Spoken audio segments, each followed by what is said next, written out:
My dear friends, welcome back to English is Easy. I'm your host, Connor. Today, I have a really fantastic lesson prepared for you guys. Here is the plan for today.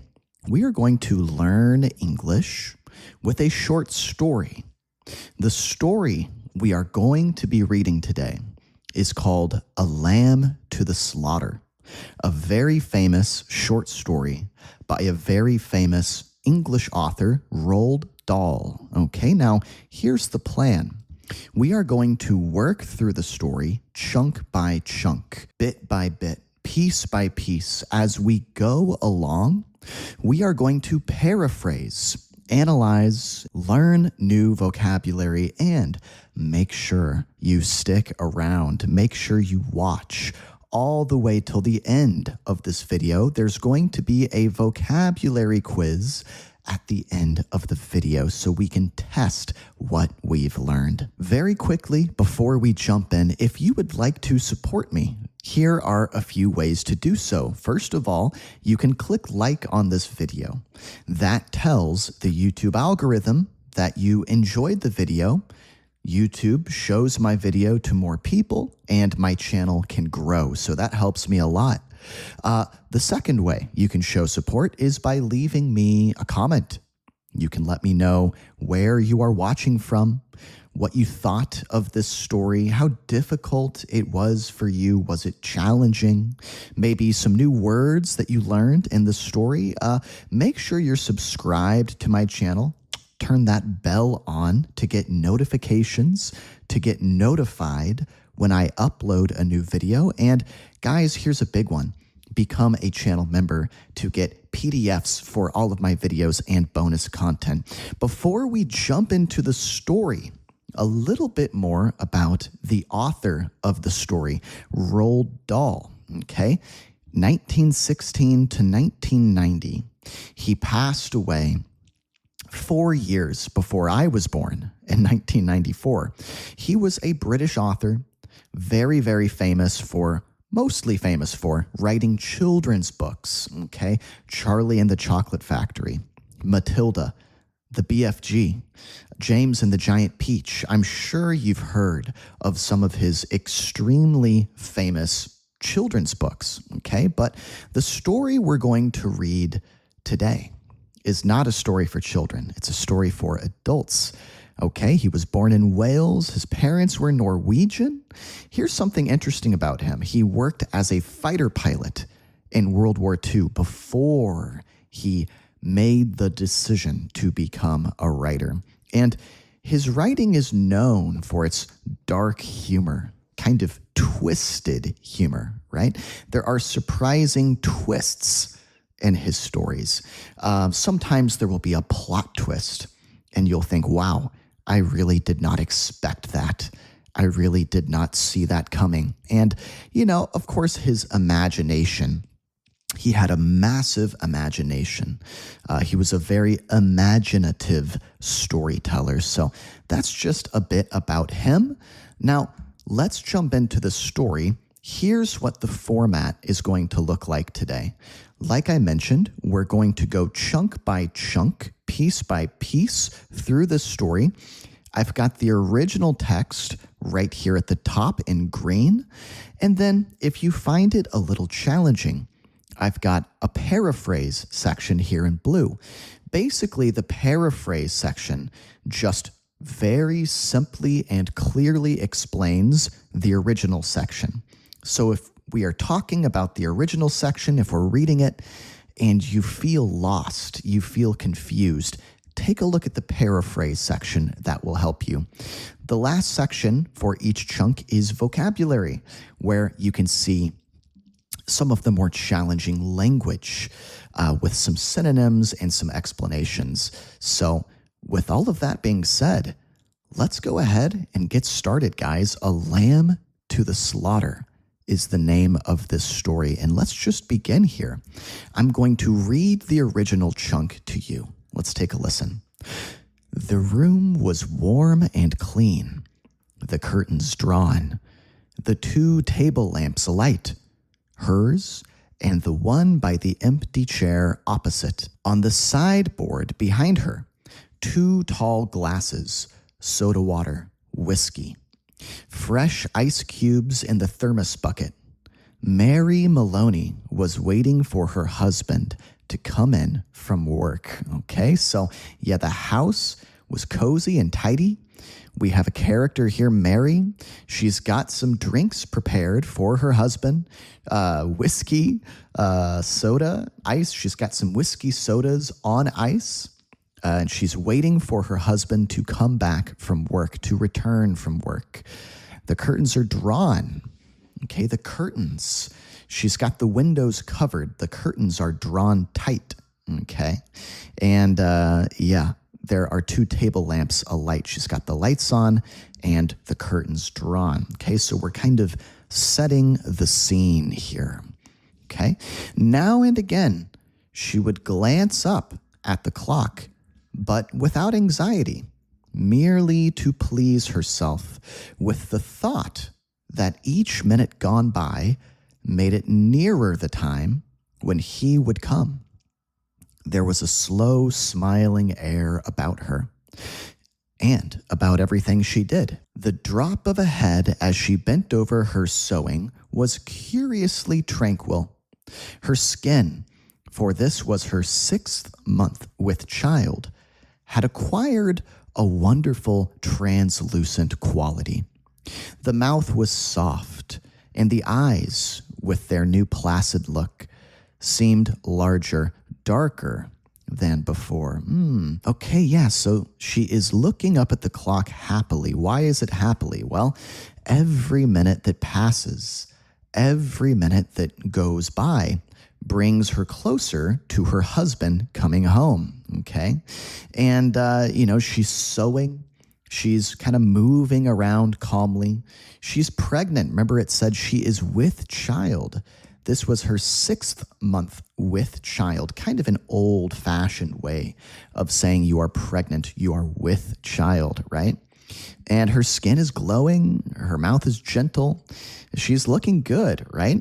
Love this word here, tranquil, calm and peaceful. Okay, so all is good, all is well. When the clock said 10 minutes to 5, she began to listen. And a few moments later, punctually as always, she heard the tires on the gravel outside and the car door slamming, the footsteps passing the window, the key turning in the lock. She laid aside her sewing, stood up, and went forward to kiss him as he came in. Okay, yeah, so it's 10 minutes to 5, so it's 4:50. She's listening closely. She hears his car pull up. She hears the tires on the gravel, right? The gravel, like the crunchy rock of the driveway. So she hears him come home. She puts down her sewing, stands up. She goes to kiss him. Great word here, punctually, exactly on time. All right, so he's always punctual. Okay, he's always on time. He comes home, I guess, at exactly 4:50, and I guess he always comes home at exactly 4:50. Let's keep going here. "Hello, darling," she said. "Hello, darling," he answered. She took his coat and hung it in the closet. Then she walked over and made the drinks, a strong one for him, a weak one for herself, and soon she was back again in her chair with the sewing, and he in the other, opposite, holding the tall glass with both hands, rocking it so the ice cubes tinkled against the side. Okay, right, so they are sitting now. They've got their drinks. She is sewing again. He's sitting across from her with his drink. He's kind of moving his drink around, and the ice in the drink is making this tinkling noise. It's kind of a light ringing sound. You can close your eyes and just imagine some ice in a cold glass clinking, ding, ding, ding, against the side of the glass, or tinkling against it, clinking, tinkling, same thing. Let's keep going here. For her, this was always a blissful time of day. She knew he didn't want to speak much until the first drink was finished, and she, on her side, was content to sit quietly, enjoying his company after the long hours alone in the house. She loved to luxuriate in the presence of this man and to feel, almost as a sunbather feels the sun, that warm male glow that came out of him to her when they were alone together. Wow. Okay, so she's kind of drinking him in, right? This is Mary's favorite moment of the day. This part makes me laugh a little bit. She knows he likes to drink quietly before talking. She lets him finish his first drink before they start to make conversation, before they start to chit-chat, right? But that's okay. She's happy to just sit with him. She enjoys being near him, his presence, just him being there, kind of gives her warmth. He's giving off warmth, right? She is, love this word, luxuriating. You don't hear this word very much, but it's a great word. She is luxuriating in his presence. She's just drinking him in, deeply enjoying him being there. Okay, let's keep going. She loved him for the way he sat loosely in a chair, for the way he came in a door, or moved slowly across the room with long strides. She loved the intent, far look in his eyes when they rested in her, the funny shape of the mouth, and especially the way he remained silent about his tiredness, sitting still with himself until the whiskey had taken some of it away. Okay, so Mary, she just adores everything about her husband. She deeply loves everything about him, how he sits and walks. He has these long strides, so he takes really long steps, right? She loves his eyes, his funny mouth, right? She admires how he never complains, just sits there quietly and lets the whiskey relax him. Okay, so yeah, she is just loves her husband, right? Tired, darling? She asks him. Yes, he said, I'm tired. And as he spoke, he did an unusual thing. He lifted his glass and drained it in one swallow, although there was still half of it. At least half of it left. She wasn't really watching him, but she knew what he had done because she heard the ice cubes falling back against the bottom of the empty glass when he lowered his arm. He paused a moment, leaning forward in the chair. Then he got up and went slowly over to fetch himself another,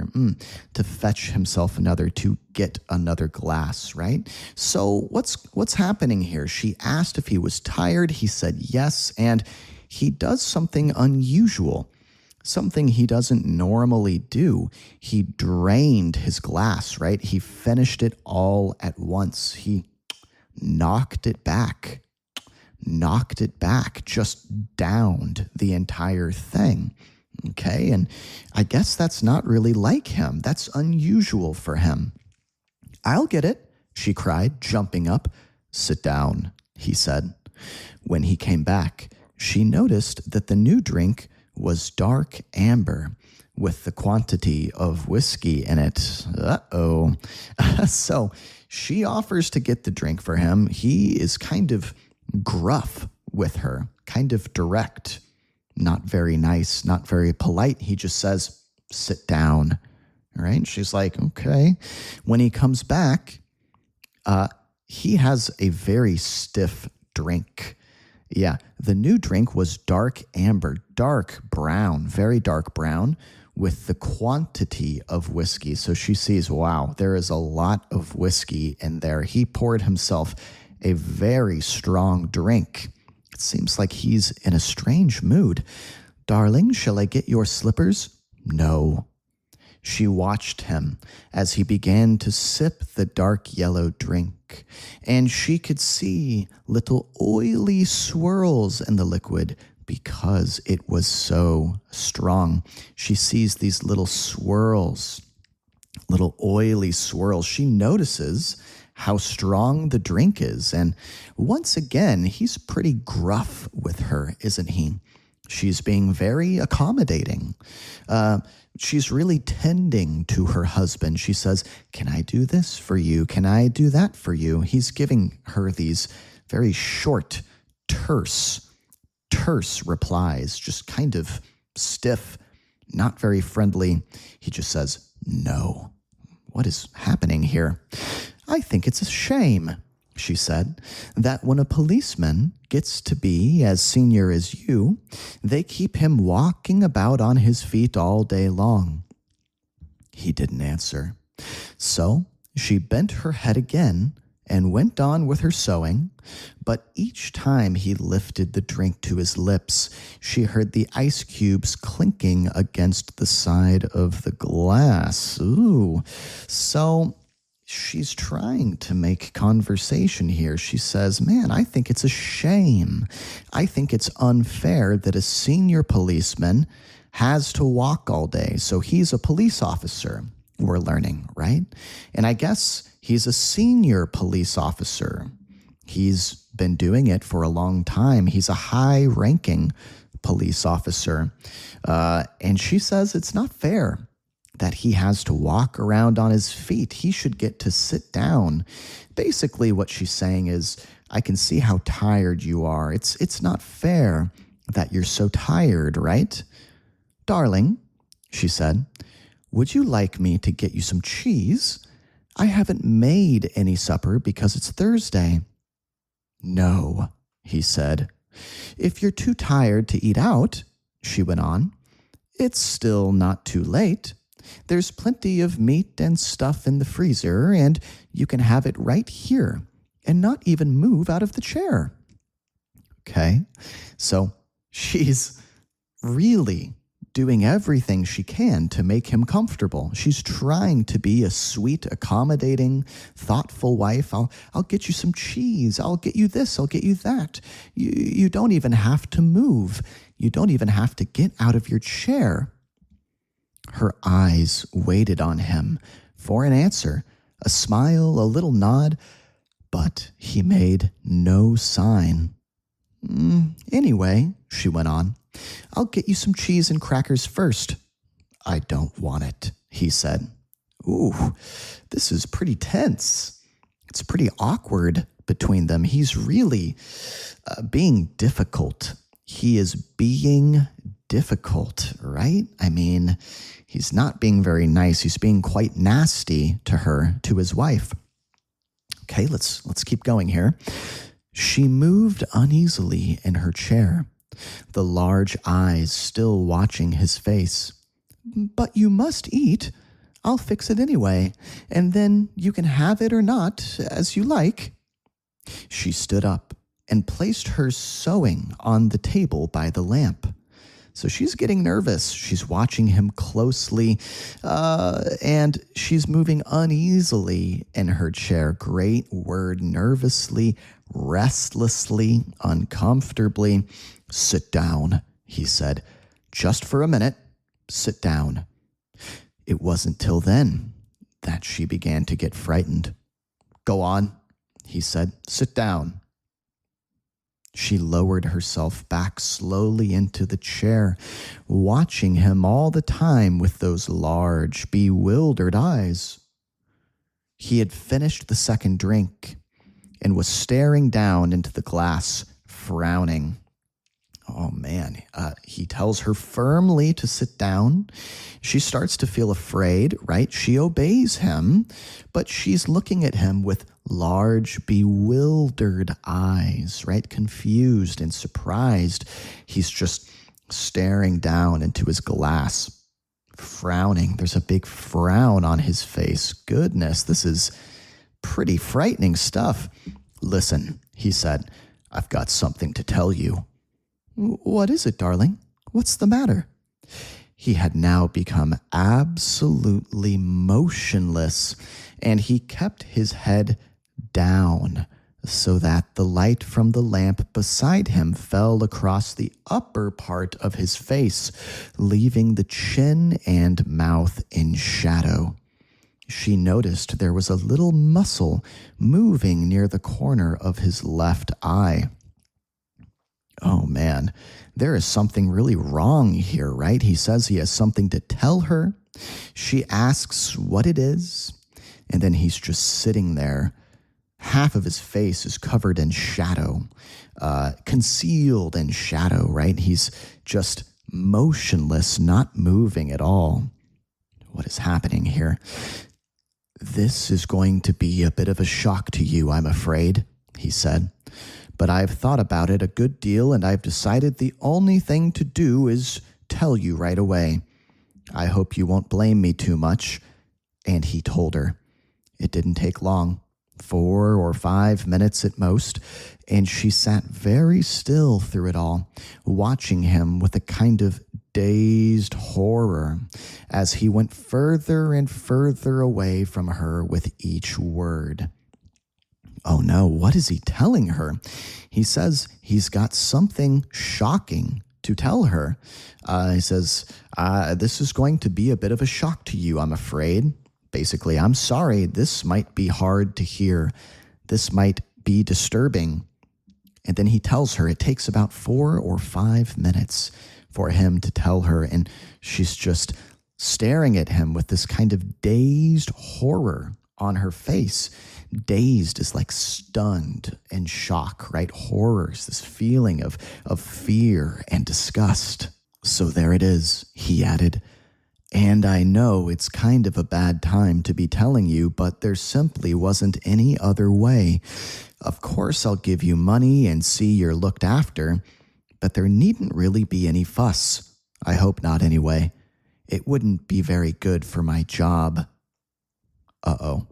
He is telling her that he has no choice. He's promising to give her money so she'll be taken care of. What's going on? Are they separating? Are they getting a divorce?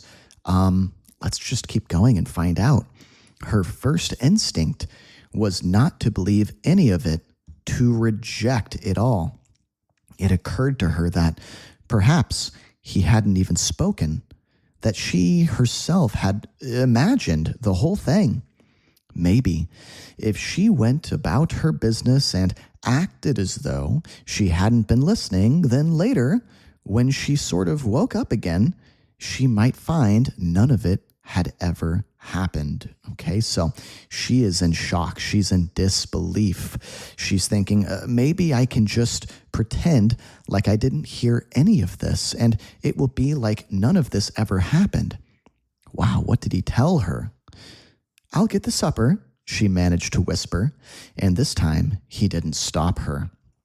So it looks like for now she's ignoring what he said, right? And she just quietly tells him, "I'll go get dinner, supper, dinner," right? She whispers it. She managed to whisper, so it was difficult for her to whisper this, difficult for her to speak at all, probably, but she manages. Guys, if you're enjoying this video so far, I want to make a suggestion. Become a channel member. Now you can become a channel member for only $1. That's crazy. Think about how expensive English lessons can be. Even buying courses online can be, dozens or hundreds of dollars even. So this is really a fantastic deal. You are not going to find a deal like this anywhere else. $1 to get all the benefits of channel membership and support me. You can get PDFs for all of my lessons. You can get hours and hours of bonus content. And guys, the money goes right to me. It makes my work possible. Okay, I'm just one guy. I don't have a team. I do all of the researching, the filming, the editing, the posting, the replying to comments. It's all me. And I still have a full-time job outside of YouTube. So this money really makes it possible. If you like me, if you like this content, support me. It's only $1. All right, guys, let's get back to the video. When she walked across the room, she couldn't feel her feet touching the floor. She couldn't feel anything at all, except a slight nausea and a desire to vomit. Everything was automatic now. Down the steps to the cellar, the light switch, the deep freeze, the hand inside the cabinet taking hold of the first object it met. She lifted it out, looked at it. It was wrapped in paper, so she took off the paper and looked at it again. A leg of lamb. Okay, so she's just kind of floating along, gliding along. She feels sick, right?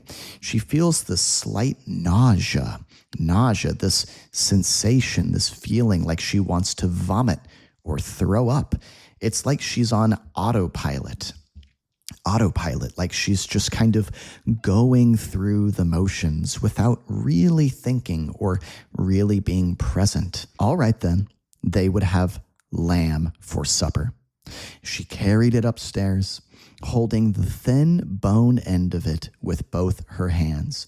And as she went through the living room, she saw him standing over by the window with his back to her, and she stopped. Okay, so she goes and gets this leg of lamb, right? This big leg of meat, lamb meat, and she's carrying it upstairs, bringing it back upstairs. She sees her husband standing by the window with his back to her, so he can't see her, right?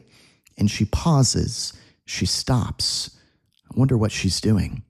For God's sake, he said, hearing her, but not turning around. Don't make supper for me. I'm going out. Okay, so he's very upset, very angry. He says, for God's sake, don't make me dinner. I'm going out. So he doesn't want to eat with her, right? At that point, Mary Maloney simply walked behind him, and without any pause, she swung the big frozen leg of lamb high in the air and brought it down as hard as she could on the back of his head. She might just as well have hit him with a steel club. Oh my God, you guys.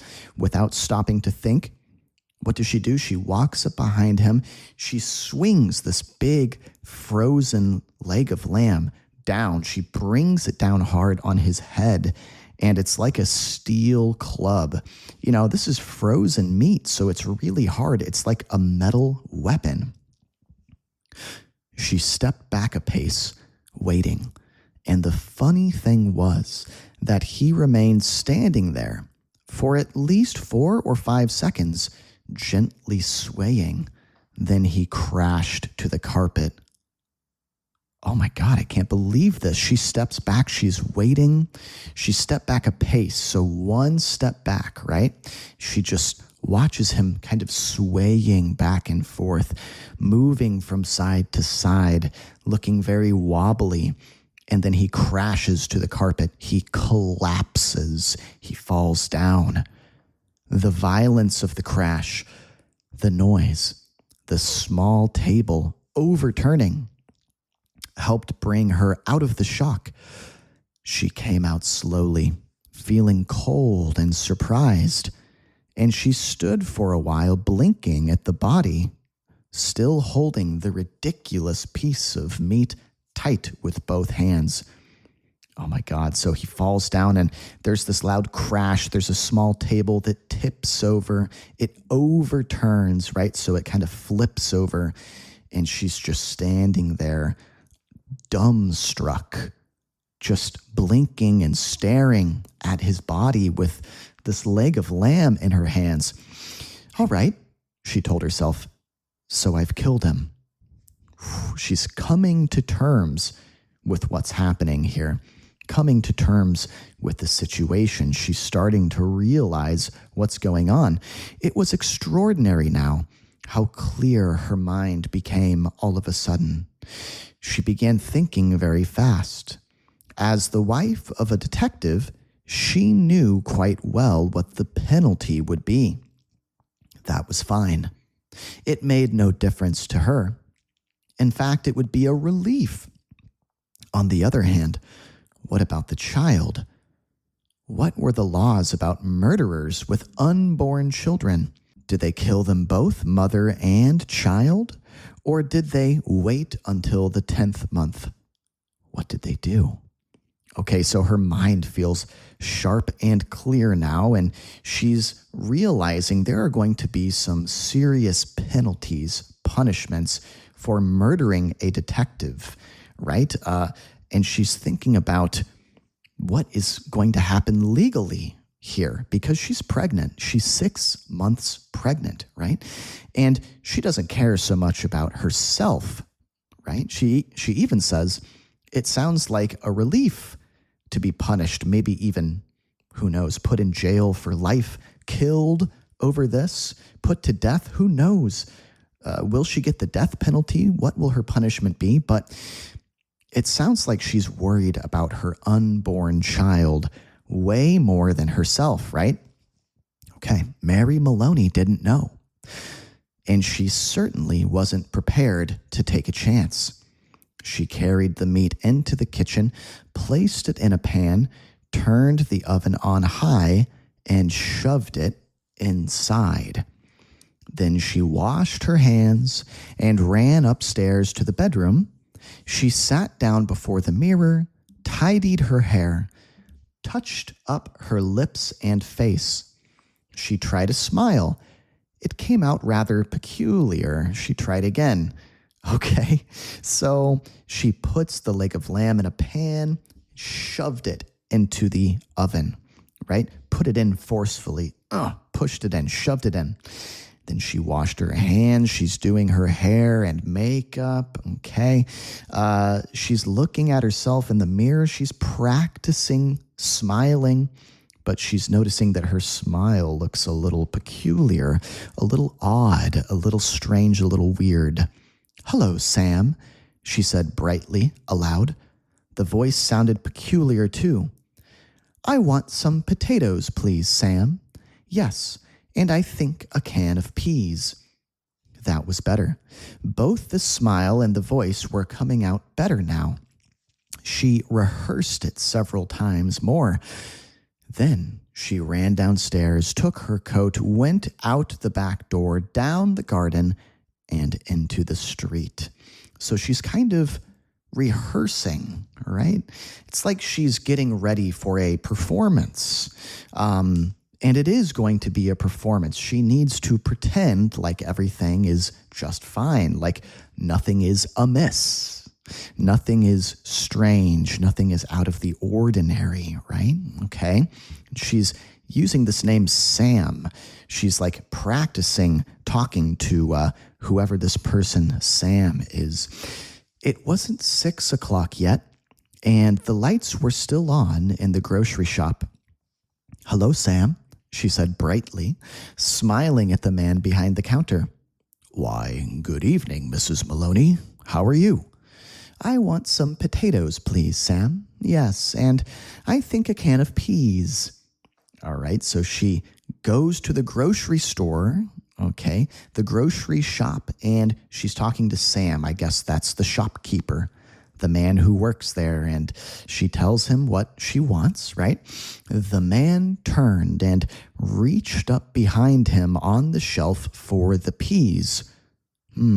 "Patrick's decided he's tired and doesn't want to eat out tonight," she told him. "We usually go out Thursdays, you know, and now he's caught me without any vegetables in the house." Okay, so the grocer, the shopkeep, he's fetching the peas. He's getting the peas, and she's telling this lie about her husband, Patrick, right? She's saying, "Oh, Patrick, he's decided he's too tired to eat out tonight." So she's spinning a tall tale here. She's making this up. She's telling a lie, right? "Then how about meat, Mrs. Maloney?" "No, I've got meat, thanks. I got a nice leg of lamb from the freezer." "Oh, I don't know much about cooking it frozen, Sam, but I'm taking a chance on it this time. You think it'll be all right?" "Personally," the grocer said, "I don't believe it makes any difference." You want these Idaho potatoes? Oh, yes, that'll be fine. 2 of those. Okay, so she's making small talk with Sam, the grocer, right? He asks if she wants any meat. She says, no, I've got this leg of lamb from the freezer. And she's telling him she feels a little uncertain about just putting it into the oven frozen. She's like, do you think it'll be all right? What do you think?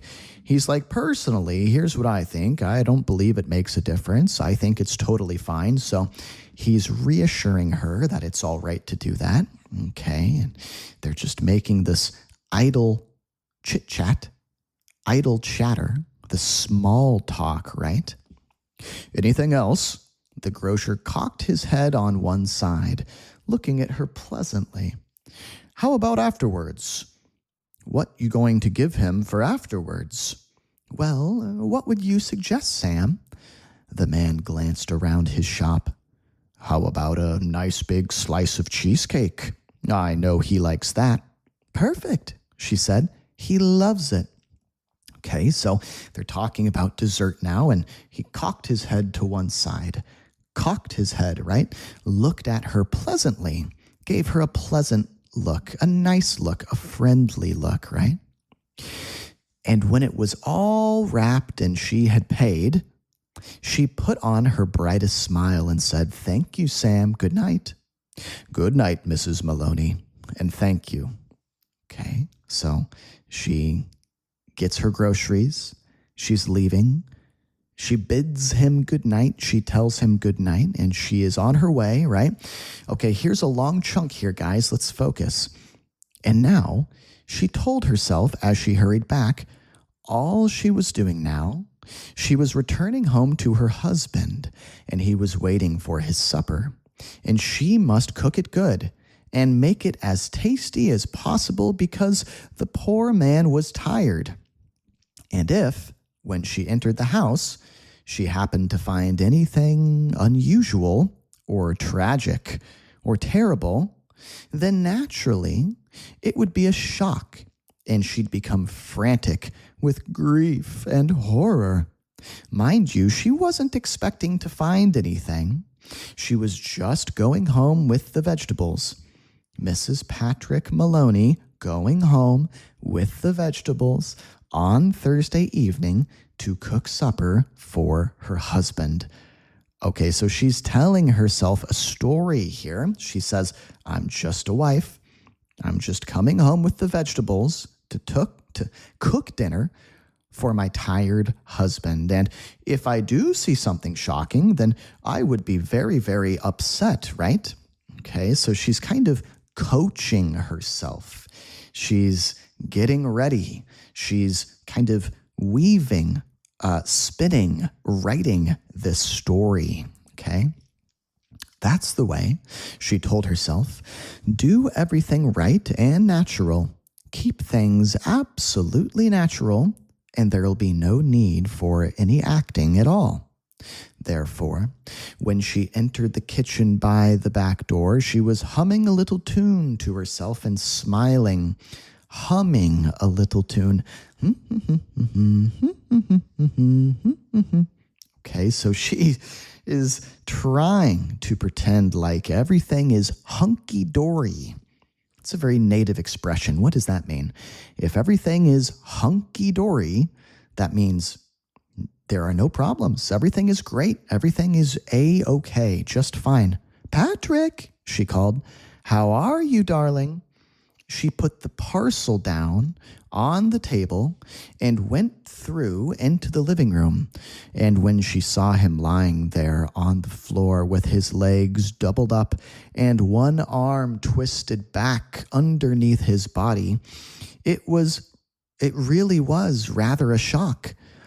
All the old love and longing for him welled up inside her, and she ran over to him, knelt down beside him, and began to cry her heart out. It was easy. No acting was necessary. Okay, wow, so she puts the parcel down. A parcel's like a package. In this case, it's her bag of groceries, right? And welled up is a great expression. When she sees him there, all the old love for him and longing for him, her desire to be near him, to be with him, it welled up inside of her. It rose strongly, and she cried her heart out. She cried deeply with real emotion, and she wasn't acting. No acting was necessary. No acting was needed, right? It was real. So sounds like she's really convinced herself here. A few minutes later, she got up and went to the phone. She knew the number of the police station, and when the man at the other end answered, she cried to him, "Quick, come quick, Patrick's dead." "Who's speaking?" "Mrs. Maloney, Mrs. Patrick Maloney." "You mean Patrick Maloney's dead?" "I think so," she sobbed. "He's lying on the floor, and I think he's dead." "Be right over," the man said. Okay, so what has she done? She's called the police station, and she's pretending to be shocked, and she's sobbing, crying really hard, sobbing. And she lets them know that Patrick Maloney, their officer, their detective, is dead. The car came very quickly, and when she opened the front door, 2 policemen walked in. She knew them both. She knew nearly all the men at that precinct, and she fell right into a chair, then went over to join the other one, who was called O'Malley, kneeling by the body. "Is he dead?" she cried. "I'm afraid he is." "What happened?" Okay, so there are 2 policemen. They arrive fast. They get there quickly, right? And Mary, she says she knows them from her husband's work, and she collapses into a chair. And then she joins one of them, his name is O'Malley, by her husband Patrick's body. They're kneeling down. They're kind of hunkered down, low, close to the floor. Okay? Briefly, she told her story about going out to the grocer and coming back to find him on the floor. While she was talking, crying and talking, Noonan discovered a small patch of congealed blood on the dead man's head. He showed it to O'Malley, who got up at once and hurried to the phone. All right, so briefly, she is telling these 2 officers her story. There's O'Malley and there's Noonan. That's the other one. These are their last names, right? And she quickly tells them her story. And as she's telling them, Noonan, he finds this kind of congealed blood. Congealed blood is kind of like clotted, thick, dried up blood. And, this proves he's been hit. Okay, so soon, other men began to come into the house. First a doctor, then 2 detectives, one of whom she knew by name. Later, a police photographer arrived and took pictures, and a man who knew about fingerprints. There was a great deal of whispering and muttering beside the corpse, and the detectives kept asking her a lot of questions, but they always treated her kindly. Okay, so the gears of, investigation and law are starting to turn here. Stuff is happening, in other words. More officials are arriving. Doctor, detectives, photographer, a fingerprint expert, someone who is good at studying fingerprints, and they're whispering, they're leaning over the body, they're asking Mary lots of questions, but they're treating her kindly, gently. Okay, let's keep going here. She told her story again, this time right from the beginning, when Patrick had come in and she was sewing, and he was tired, so tired he hadn't wanted to go out for supper. She told how she'd put the meat in the oven. It's there now, cooking, and how she'd stepped out to find the grocer for vegetables and came back to find him lying on the floor. Okay, so she's repeating her alibi. What is an alibi? That's your story that you tell the police when they ask where you were, right? She's like, here's my alibi. Here's what I was doing to prove that I'm not the one who killed him, to prove that I'm innocent, right? Which grocer? One of the detectives asked. She told him, and he turned and whispered something to the other detective, who immediately went outside into the street. In 15 minutes, he was back with a page of notes, and there was more whispering, and through her sobbing, she heard a few of the whispered phrases. Acted quite normal, very cheerful, wanted to give him a good supper, peas, cheesecake, impossible that she... Oh, okay, so clearly a detective has gone to the grocer to confirm her alibi, to make sure she was there, right? And, they're whispering, they're muttering about what Sam the grocer said. He acted normal, he was cheerful, he was talking about the peas, cheesecake, and they say impossible that she... So they're speculating about her. They're kind of talking about, is it possible that she could have killed him, right? Is it possible that she could be the murderer? Well, after a while, the photographer and the doctor departed, and two other men came in and took the corpse away on a stretcher. Then the fingerprint man went away. The two detectives remained, and so did the two policemen. They were exceptionally nice to her, and Jack Noonan asked if she wouldn't rather go somewhere else, to her sister's house perhaps, or to his own wife who would take care of her and put her up for the night. Great expression here. Put her up for the night. Give her a place to sleep for the night. It's kind of an old-fashioned thing to say, but if you put someone up for the night, it means you offer them a room, you give them a place to stay. Okay, right, so Sergeant Jack Noonan makes this suggestion. Why don't you go to your sister's, or you can come be with my wife. My wife will take care of you. They take the dead body, the corpse, away on a stretcher. What's a stretcher? A flat frame used to carry bodies, to carry injured people into an ambulance, right? No, she said. She didn't feel she could move even a yard at the moment. Would they mind awfully if she stayed just where she was until she felt better? She didn't feel too good at the moment. She really didn't. Okay, so she says she doesn't want to leave, doesn't want to go anywhere. I like this expression here. Would they mind awfully if she stayed where she was? It's kind of an old-fashioned way of talking. Would you mind awfully if I did this? Basically just means, is it okay if I do this, right? A yard is 3 feet. It's a short distance, so she can't even move a yard. She doesn't feel like she could move a yard. She wants to stay put. Stay put. Stay exactly where she is, right? Then, hadn't she better lie down on the bed? Jack Noonan asked.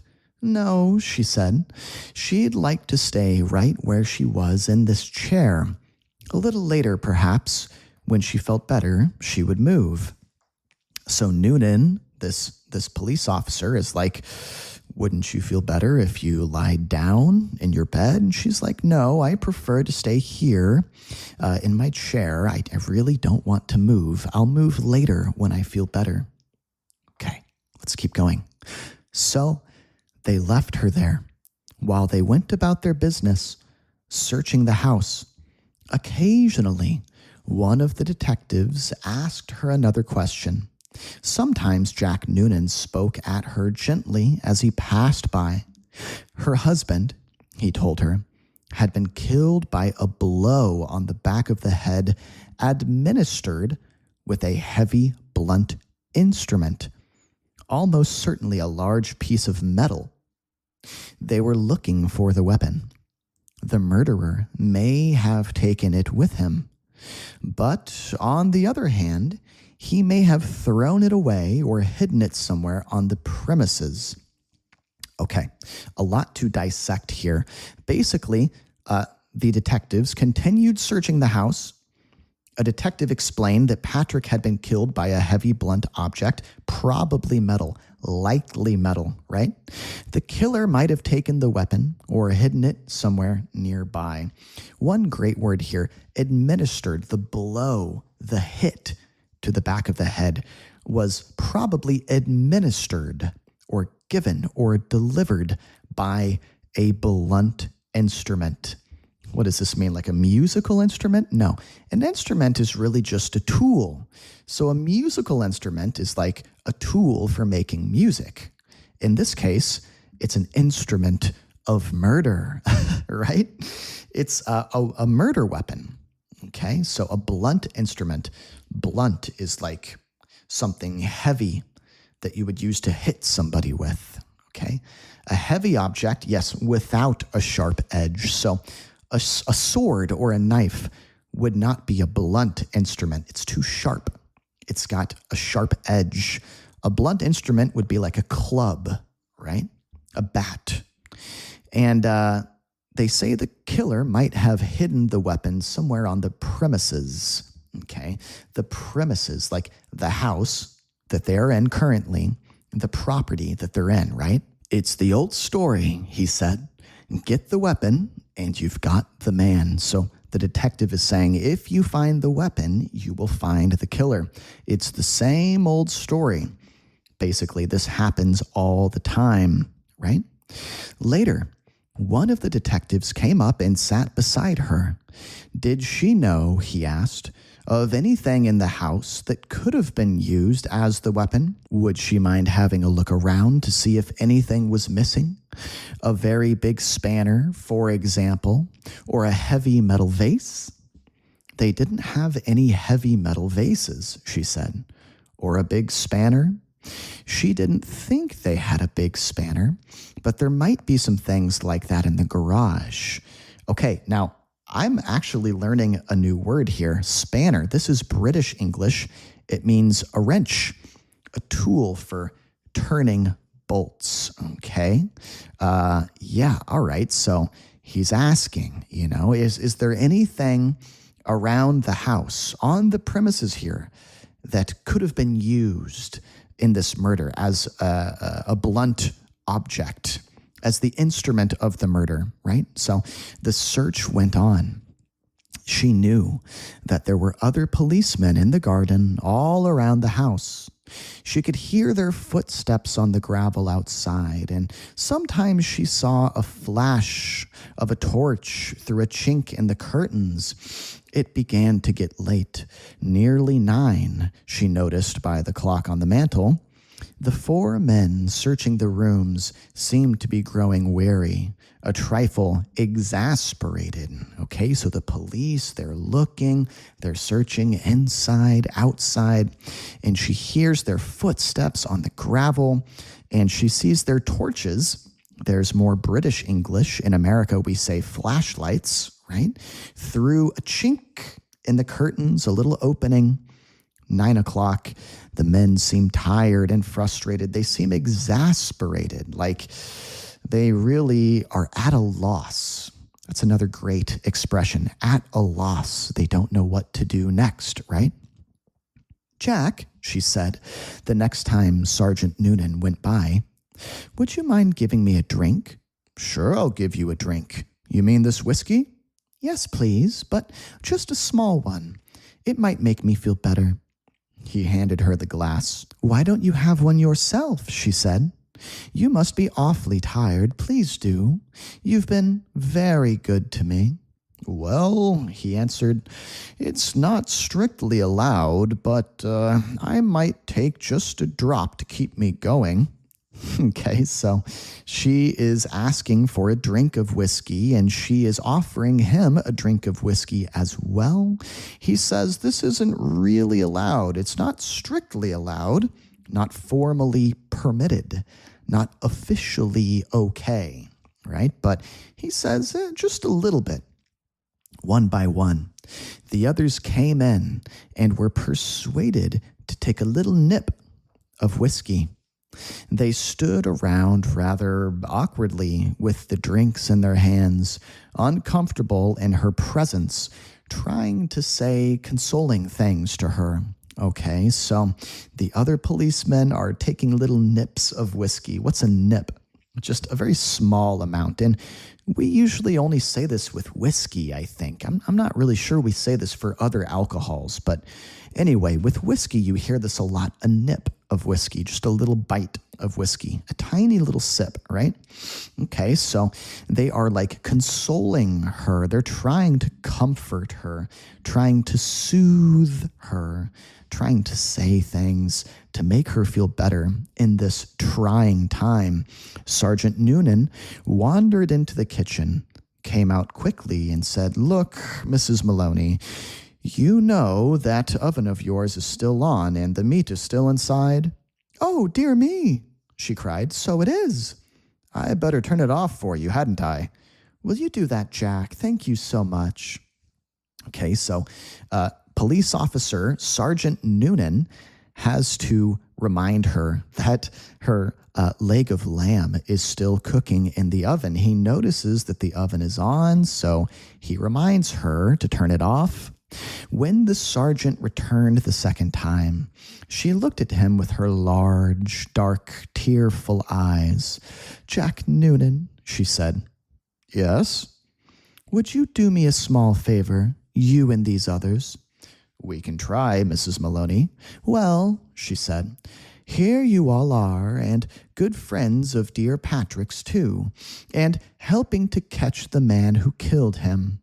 You must be terribly hungry by now, because it's long past your supper time, and I know Patrick would never forgive me, God bless his soul, if I allowed you to remain in his house without offering you decent hospitality.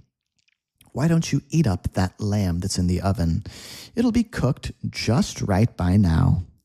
Okay, so she's looking at him sweetly and asking him a favor. "Can you do something for me?"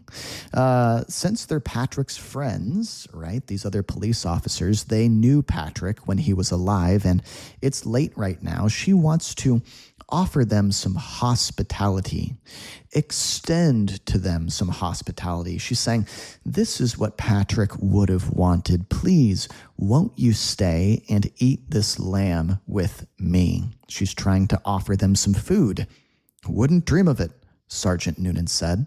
"Please," she begged, "please eat it. Personally, I couldn't touch a thing. Certainly not what's been in the house when he was here. But it's all right for you. It'd be a favor to me if you'd eat it up. Then you can go on with your work again afterwards." There was a good deal of hesitating among the four policemen, but they were clearly hungry, and in the end, they were persuaded to go into the kitchen and help themselves. Okay, so at first they say, "Wouldn't dream of it." Great expression in English, "wouldn't dream of it." No way, no way. There's no way I'm doing that.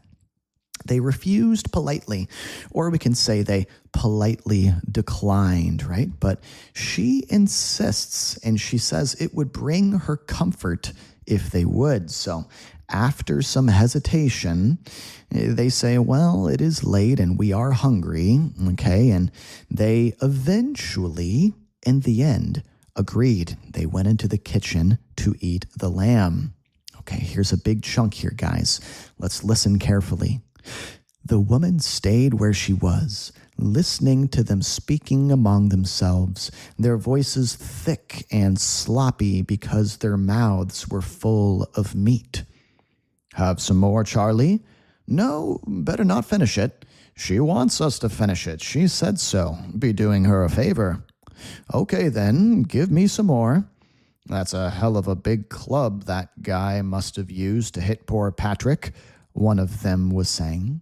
'The doc says his skull was smashed all to pieces, just like from a sledgehammer.' 'That's why it ought to be easy to find.' 'Exactly what I say. Whoever done it, They're not going to be carrying a thing like that around with them longer than they needed. One of them belched. Personally, I think it's right here on the premises, probably right under our very noses. What do you think, Jack? And in the other room, Mary Maloney giggled. That's the end of the story, guys. Wow. So this is so crazy, right? This is really a dark twist. And, Roald Dahl, as a writer, was known for these kind of dark humor plot twists. But what is going on here at the end of the story? Mary is listening to the policemen. They're eating and they're talking with their mouths full. They're belching. They're burping loudly, talking about what the murder weapon could have been. It must have been like some big sledgehammer. And they're saying, ironically, I bet it's here in the house, right under our noses, right? If something is right under your nose, it's right in front of you. And of course, what is the dark irony here? The dark irony is that they are eating the very weapon that Mary used to kill Patrick. Crazy ending to this story. Guys, what did you think? Did you enjoy the story? Personally, I found this to be a really gripping story. I was hooked. I was on the edge of my seat. And I really want to know, what did Patrick say to Mary at the beginning of the story? Remember, he came home from work and he was in a foul mood, a bad mood. He said something to her and it set her off. It freaked her out, and it sort of set this whole chain of events into action, right? That's what started all of this, is what he said. So what do you think he said? Let me know down in the comments section. I would love to see your guys' thoughts, your opinions, your reactions to the story. What do you think? Did you like it? And now, guys, let's get into a vocabulary quiz to end today's video. There are 10 questions to this quiz. Let me know down in the comments section how many you get correct, okay? Let's start with number 1. After hearing her husband's shocking news, Mary sat in something horror, unable to react. In 3, 2, 1, she sat in dazed horror. Remember that? She was kind of like out of it. She was shocked and confused, right? So that we can call that dazed horror. She's confused and she's horrified, right? Okay, number 2. The detectives searched the entire something looking for the murder weapon. In 3, 2, 1, they searched the entire premises, right? The entire premises. So the whole property. They searched all over the house looking for the weapon, right? They looked out in the garden. They looked downstairs, upstairs. They thoroughly searched the premises, right? Okay. The blood on Patrick's head had already something becoming thick and sticky. 3, 2, 1. Congealed, right? If a liquid, usually blood we talk about, has congealed, that means it's not thin and runny anymore. No, it's more like a solid. It's like turning into a solid. It's thick and sticky, right? Okay, congealed. Mary's voice at the grocery store was unnaturally bright, almost like she had something it many times. 3, 2, 1. Rehearsed, right? It was unnaturally bright. It's like she had gone over it many times, practiced it, rehearsed it. The policeman said the murder weapon must have been a heavy something instrument. Blunt, sharp, delicate, fragile. 3, 2, 1. A blunt instrument. Now remember, Blunt means there's no edge. So a knife is not blunt. A big club, a baseball bat, that would be blunt, right? Sergeant Noonan grew tired and a little something when the weapon couldn't be found. What did he grow? 3, 2, 1. Exasperated. Yeah, he's fed up. He's like, ugh, I'm so ready to be done with this, so ready to be finished, right? Mary felt a wave of something, like she might vomit after hearing her husband's news. Comfort, relief, nausea, hunger, 3, 2, 1. Nausea, a feeling like you're sick to your stomach, like you want to throw up. We call that nausea, right? Okay. The policemen were sure the weapon was nearby, probably right under our noses. It was right under our noses the whole time. The grocer noticed Mary's unusually cheerful tone when she asked for potatoes, smiling in a very normal, peculiar, ordinary, expected, peculiar way. Peculiar, odd, strange, not normal. Okay, these all mean the same thing. And last question here. The detectives believed if they could only something, the weapon, they would catch the murderer. Okay, very easy question here. If they could only find the weapon, they would catch the murderer. Find the weapon, find the murderer. My dear, dear friends, this video has been so much fun. I really enjoyed this. I hope that following along, you guys really got something from this. I mean, the story was fantastic. We learned a lot of great natural native phrases and vocabulary. Once again, let me know down in the comments what you thought of this story, what you thought of this video. Do you want more content like this? A little bit more long form content that's better suited to listening. Maybe you can put it on as you drive, as you walk, as you fall asleep at night. Let me know. Comment more like this if you want more like this. And I have made other story videos. I'm going to put one right up here on the screen. Go click on it and I'll meet you there. Come on, let's keep going. The more you watch, the better your English will be.